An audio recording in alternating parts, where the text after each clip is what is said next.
Good morning, Christmas Eve morning.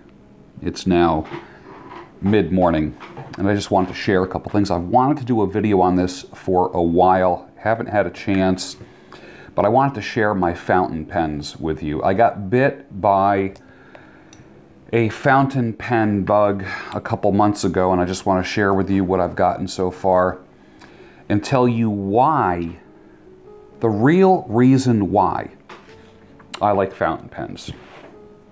Reason number one, they're not disposable. Now they do make disposable ones, one and done, you use them, throw them out. I like things with a little more permanence. Pipes, Zippo lighters, things you have to take care of, things you have to take apart, not one and done. Not disposable things. Now, do I have a lot of Bic pens and things that I write when they run out of ink, I chuck them? Of course I do. But one of the things I like doing with non-disposable things, things you have to take care of to keep them working. Some people might say, I already have enough things to take care of. I don't need any more responsibilities. Then I will say, then this is not for you. Now, I don't want to say I'm a hobbyist yet. I'm not even there yet, but I want to just share with you a few things that I have. I wanted to get into fountain pens because I want to improve my handwriting. I can barely read my own handwriting, and unless I go really slow, then I have decent writing. But I want to be able to write nice letters. I want to write letters to my children. I want to write letters to my family. I want to do, for lack of a better term, counseling and coaching letters to clientele, things that people can keep. When you take your time with something, it makes it worthy and valuable. With fountain pens, you get that. So let's start with the first one that I got, which is a Jinhao from China. I got this on maybe Amazon or eBay, I forget, it's new. I really like it. It's metal. It has a textured surface on it, so you can see the texture. Can you see that? It's not slippery, so it's not going to slip out of your hand. It snaps into place. There's 3 different kinds of tops that go on these. The kind that go, watch, I'll put it near the microphone. Snap, unsnap.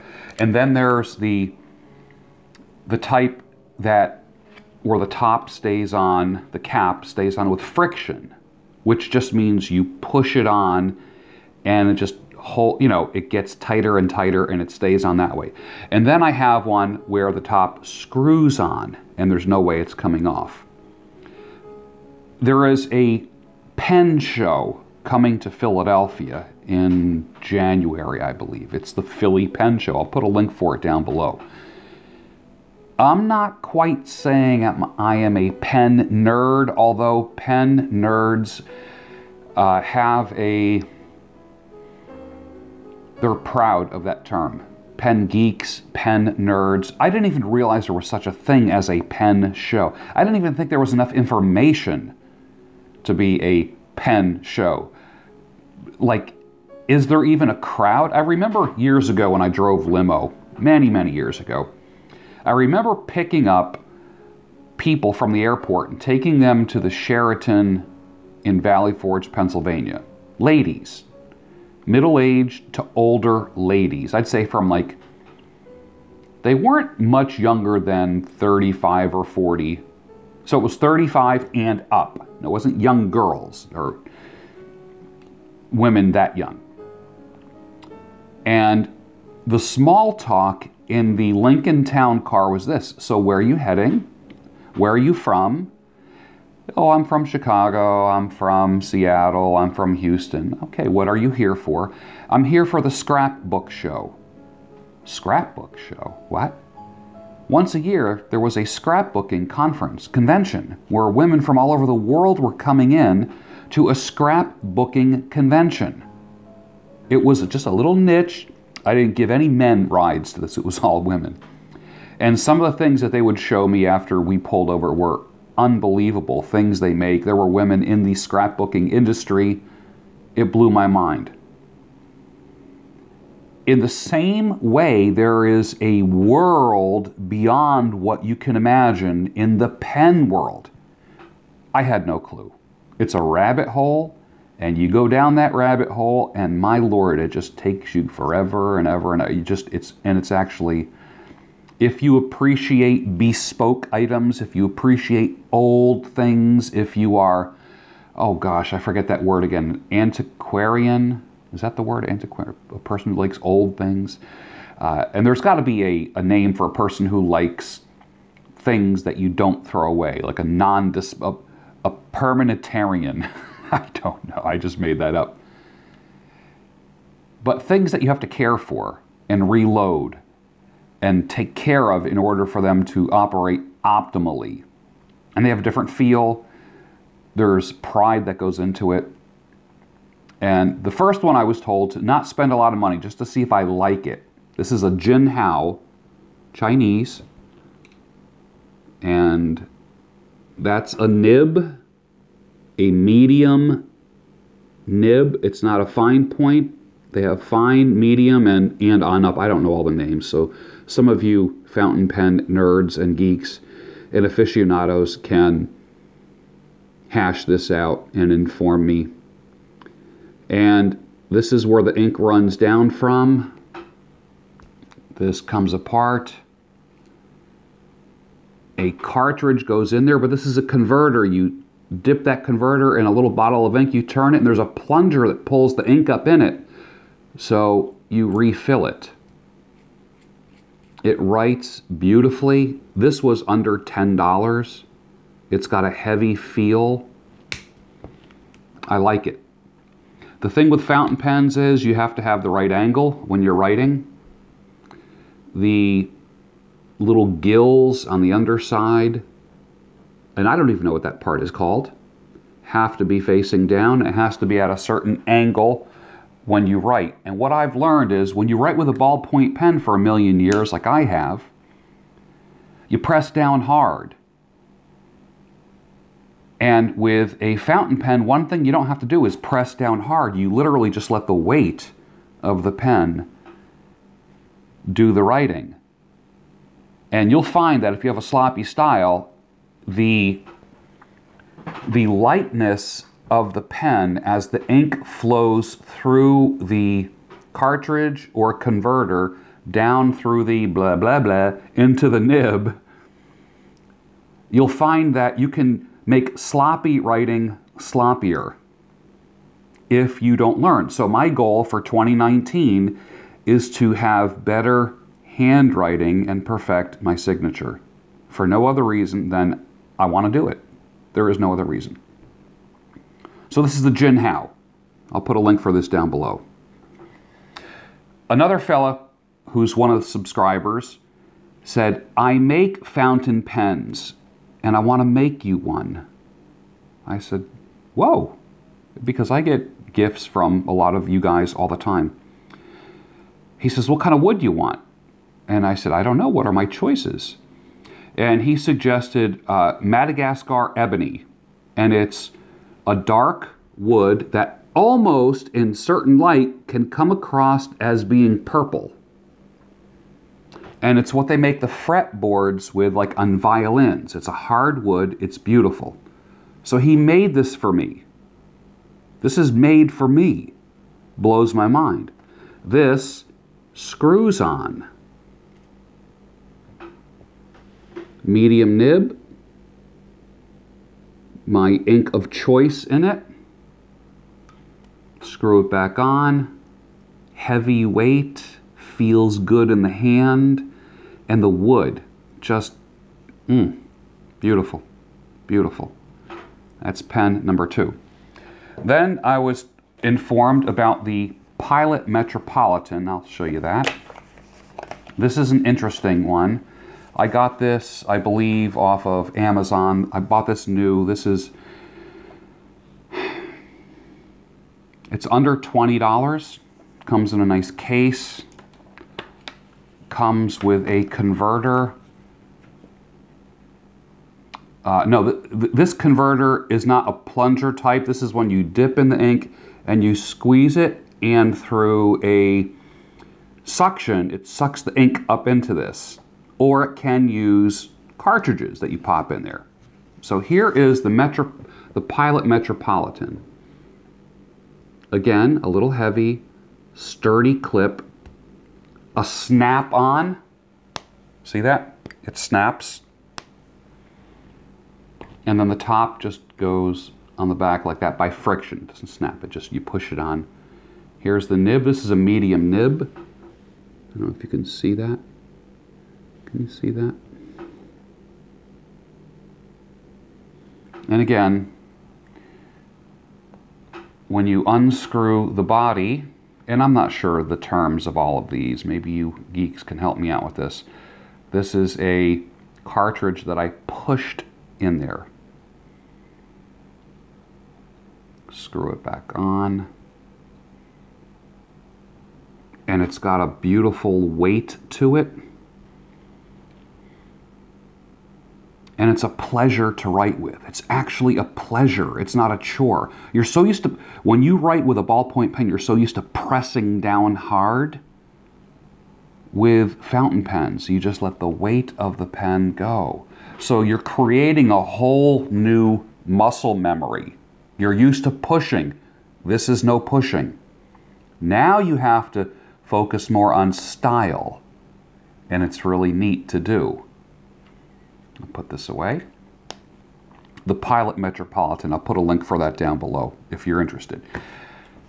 This is a high-end ink. It's a dark green ink. Here's another rabbit hole that you can go down, is the ink bottles. Guys collect the ink bottles. From what I understand, in the pen world, the ink bottles are very unique. So here we go. You don't throw away the boxes. You keep the ink in here. And magnificent. Look at this bottle. And as I looked, and this is a very dark green ink.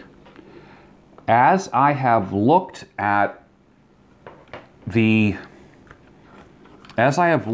different bottles and things, and pens, I think it's a hobby that I want to get into. So hence the Philadelphia Pen Show. I'll put a link for that down below. The Philly Pen Show. It's 3 days. I'll probably go for an afternoon and see if it's appealing to me or not. One of the things about these interesting hobbies, now I only have 3. There's people that have hundreds of these things. One of the things I like about these hobbies is not just the thing itself, but the people are different. So I have a client, 2 clients. The first guy that told me about the Jinhao is a rabbi that I trim his beard up. Big beard. And the way he spoke about him, I couldn't ignore it. So I got the Jinhao. I like it. And then another fella, a guy that's moving to Brussels, Belgium next year, and those of you that are in Belgium, when he gets to Brussels and he's teaching at a seminary, a graduate school, and being an administrator there, when he gets there, I will connect my Brussels, Belgium friends to him so you can go meet him. Take him out for lunch and just strike up a new friendship with another man. He brought in 6 of his pens a couple days ago and showed me his fountain pen collection. Everything from a Pilot Metropolitan to a Lamy, I guess it's L-A-M-Y, is that the name of it? Lamy, that's how you say it, which was clear. And you could see the levels of the ink in the body of the pen. And then in his folder, portfolio, in the little loop, he had a Mont Blanc, which I guess the proper way of saying Mont Blanc is Mont Blanc, right? You say Mont Blanc. You don't say Mont Blanc. That's how I say it, because I'm not French. And he had me write on a piece of paper with each one to get a feel for each one. And I will tell you, and I remember when he pulled out the Mont Blanc, I believe it was a gift from his children many years ago. And at the time, I think it was maybe in the low 100s as far as cost. I said, what would that cost now? And he said, 600 and up. I'm like, what? For a pen? Now, when I wrote with all 6 of his pens, he opened up his thing, pulled out a piece of paper, and I wrote, all I did was basically just sign my name on each one. That Mont Blanc, holy cow, flowed like butter. It was amazing. So my new goal is I want a Mont Blanc fountain pen. I want one because of the ease of writing, the feel of the quality, and it's something you work up to. It's never your first pen, never. So I wrote my signature 6 times, and one of them was a Pilot Metropolitan, which I love.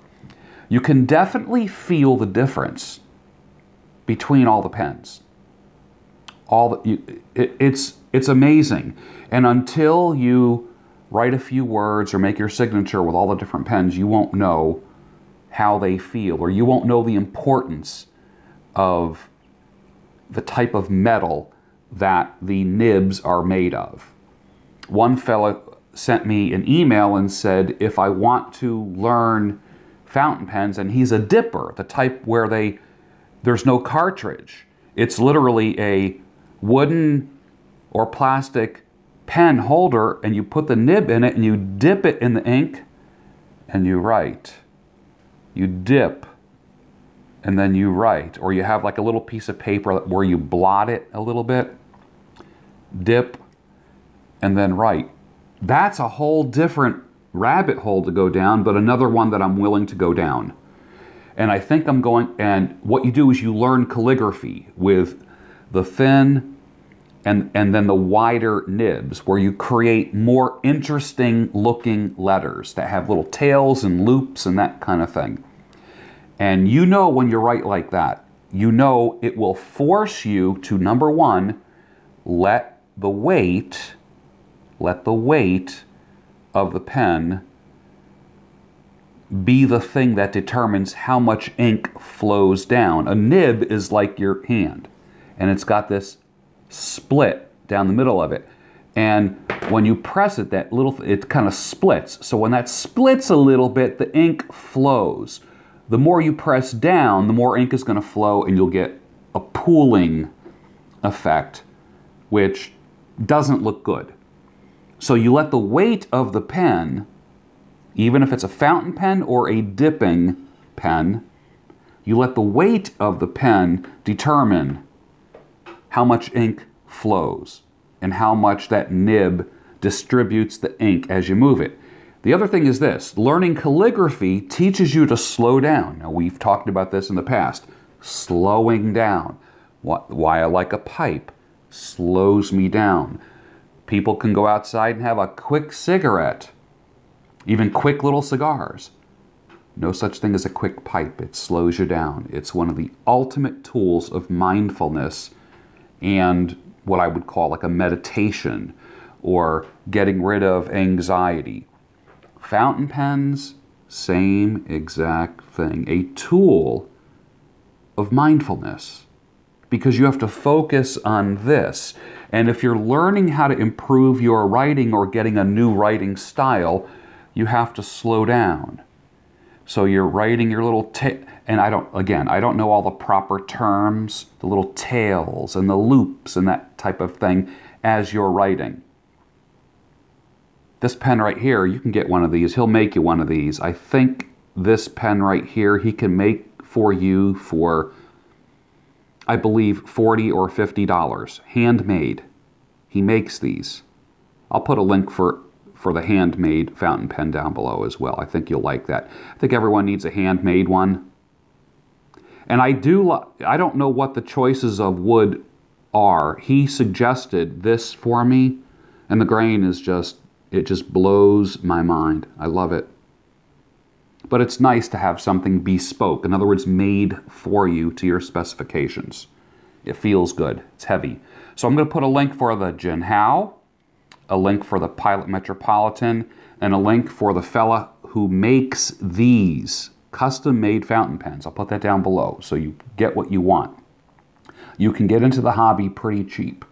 Remember, there's cartridges and then there's converters. The converters are used to pull the ink up from an ink bottle, and then you put the converter in to the pen and then screw the body of the pen on.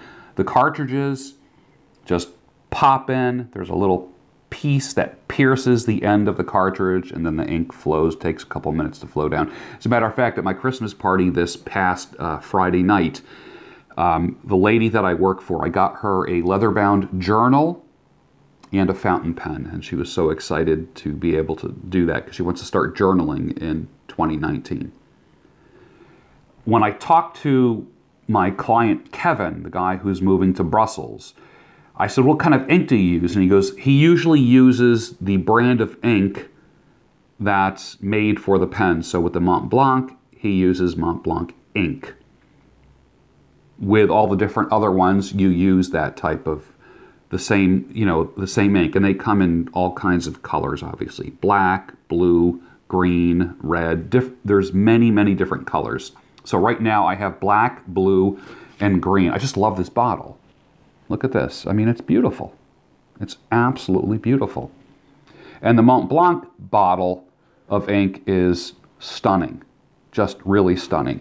Especially for those who are going into the dipping. So I will be trying the dipping pen as well and practicing my handwriting through calligraphy.